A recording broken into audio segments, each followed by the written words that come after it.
কক্সবাজারও বাঁচবে না এবং দক্ষিণ চট্টগ্রামের বহু জায়গা শেষ হয়ে যাবে। এটা মহেশখালীর জিওগ্রাফিকের কারণে, মহেশখালীর যে ভূগোল এটার কারণে। তো মহেশখালীতে দীর্ঘদিন ধরে আপনারা আছেন, আমি খেয়াল করেছি লোকেরা বহুধা বিভক্ত, নানাভাবে বিভক্ত। কমন ইস্যুগুলোতে কথা বলতে পারে না, কমন ইস্যুগুলো নিয়ে চিন্তা করে না, এগুলো রাজনৈতিকভাবে বিভাজিত হয়ে যায়। আমি আপনাদেরকে বলি, রাজনীতি মানে হচ্ছে জনগণের অধিকারগুলোকে প্রতিষ্ঠা করা। মহেশখালীতে এখন যা উন্নয়ন হচ্ছে তার একটাও রাজনীতি না এবং একটাও আমাদের জন্য উন্নয়ন না।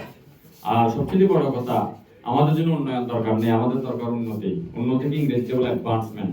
অ্যাডভান্সমেন্ট হচ্ছে আমি যে জায়গায় আছি, যেখানে আছি সেখান থেকে বড় হওয়া, সেখান থেকে বড় করে তোলা।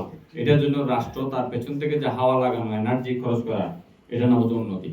যে ডেভেলপমেন্টের কথা বলা হয় সেখানে হচ্ছে যে আপনি সেই নৌকাতে উঠতে পারেন কিনা জানি না, কিন্তু আপনাকে টেনে নিয়ে যাবে।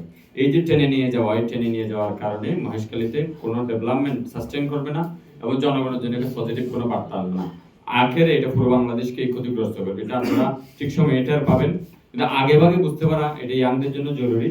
আগামী দিনগুলোতে যদি আপনারা যে ব্যক্তি এখন যে অবস্থায় আছেন অর্ধমেরিত, সেখান থেকে যদি বাস্তবতাকে ফলো করেন, তাহলে আপনারা আগামীতে জীবিত হতে পারবেন। এই জীবিত হওয়ার মধ্যে আপনাদের অধিকার, আপনাদের রাজনীতি, আপনাদের ভবিষ্যৎ নির্ভর করছে। বাকি যা ইস্যু বলেছেন, এই সকল ইস্যুগুলো ইস্যুর কাছে কোনো ইস্যু না। সুতরাং এই ব্যাপারগুলোকে চিন্তা করে সামনের দিকে আগাবেন, ঐক্যবদ্ধ হয়ে সামনের দিনে আপনাদের ভবিষ্যৎকে আপনারা রক্ষা করবেন।